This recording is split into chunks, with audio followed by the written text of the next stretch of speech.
Hello friends and very warm welcome to Chiggy's Biology, another video. In this video today we will discuss about CMS and ED के बाद गांव का doctor बन के practice के दौरान ये गलतियां न करें। फ्रेंड्स, इस हमारे एक टॉपिक पे पहले से चिकीज़ बायोलॉजी चैनल पे हम एक वीडियो लेकर आ चुके हैं और ये उसी वीडियो का एक पार्ट 2 है। अगर आप लोगों ने वो वीडियो नहीं देखी है तो उस वीडियो का जो लिंक है मैं आप लोगों को इस वीडियो के डिस्क्रिप्शन में प्रोवाइड करा दूंगा, या फिर आप लोग मुझे कमेंट बॉक्स में भी पूछ सकते हैं, वहाँ पे भी मैं आप लोगों को उस वीडियो का जो लिंक है वो वहाँ पे अवेलेबल करा दूंगा।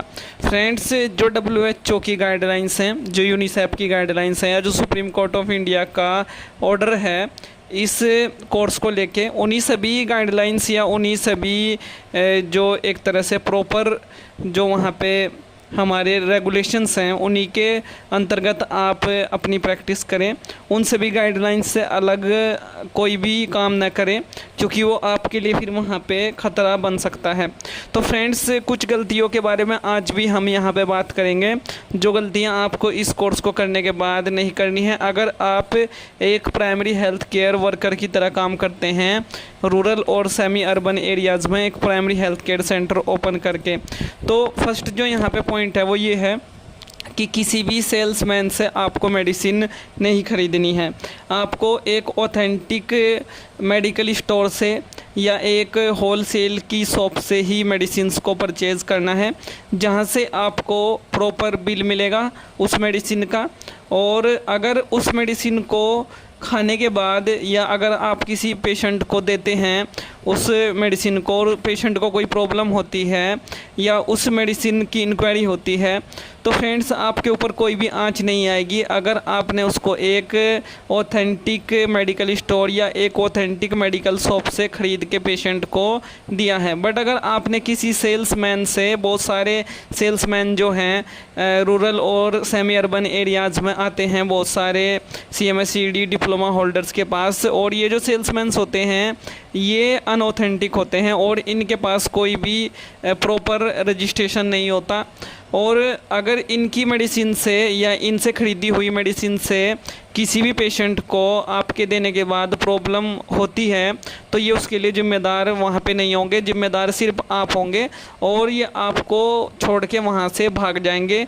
और पुलिस जो है आपके अगेंस्ट में या CMO जो है सिर्फ वहाँ पे आपको पकड़ेगा और एक लीगल एक्शन जो है वहाँ पे लिया जाएगा। और कुछ जो सेल्समैन होते हैं वो फ्रॉड कंपनीज़ की मेडिसिन्स भी जो है रूरल और सेमी अर्बन एरियाज़ में CMS ED डिप्लोमा होल्डर्स को देते हैं, और CMS ED diploma holders in medicine को बहुत सारे पेशेंट्स को वहाँ पे प्रिस्क्राइब करते हैं या देते हैं। तो इससे बचना है, ये बिल्कुल नहीं करना है। और ये जो सेल्समैन हैं ये आपको बहुत सारा लालच देते हैं, कम रेट पर ये दवाइयाँ देते हैं, और जो नियर की एक्सपायरी की मेडिसिन्स होती हैं उनको तो ये बहुत ही कम रेट पे वहाँ पे आपको दे देते हैं विदाउट बिल। तो इस तरह की मेडिसिन को नहीं रखना है अपने प्राइमरी हेल्थ केयर सेंटर पे और किसी भी पेशेंट को नहीं देना है, क्योंकि अगर कोई इंक्वायरी सेटअप होती है बाद में या किसी भी पेशेंट को कोई प्रॉब्लम होती है तो फिर आप उसके लिए रिस्पॉन्सिबल होंगे। तो इस गलती को करने से बचना है। सेकेंड जो यहाँ पर पॉइंट है वो ये है कि प्रॉपर रजिस्टर मेंटेन करना है पेशेंट हिस्ट्री के लिए। कोई भी पेशेंट आए उसका नेम, उसके सिम्टम्स, उसके कॉम्प्लिकेशंस और कौन सी मेडिसिन आपने उसको प्रिस्क्राइब की है या दी है उसको उस एक रजिस्टर में वहाँ पे ज़रूर लिखें, क्योंकि CMO और अगर ड्रग इंस्पेक्टर वहाँ पे आता है तो आपके उस रजिस्टर को चेक करेगा। और फ्रेंड्स, उसमें जो है पेशेंट्स का अगर नाम लिखा हुआ है या प्रॉपर जो है वहाँ पे रजिस्टर को मेंटेन किया गया है तो फ्रेंड्स वो आपको कुछ नहीं बोलेगा। और वहाँ पे आप पेशेंट का BP, टेम्परेचर, हार्ट बीट, अगर आपके पास में पल्स ऑक्सीमीटर है, ऑक्सीजन और शुगर की अगर चेक करने की मशीन है, तो ये सभी पॉइंट्स आप वहाँ पे मेंशन कर सकते हैं इन सभी इंस्ट्रूमेंट्स को यूज़ करने के बाद। और अगर किसी पेशेंट की हार्ट बीट या हार्ट रेट ज़्यादा है पल्स ऑक्सीमीटर से चेक करने के बाद, तो तुरंत ही उसको हायर सेंटर के लिए रेफ़र कर दें, अपने पास से कोई भी मेडिसिन उसको न दें।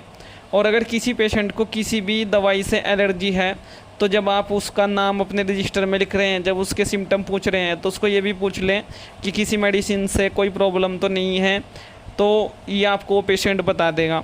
उसके बाद जो यहाँ पे नेक्स्ट पॉइंट है वो है इंजेक्शन और IV फ्लूइड से बचें, बिल्कुल यूज़ न करें।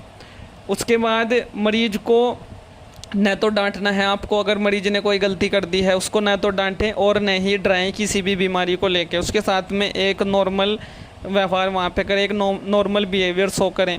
नेक्स्ट जो पॉइंट है वो ये है कि जो आपका प्राइमरी हेल्थ केयर सेंटर है उसमें गाली गलौच बिल्कुल मत करें।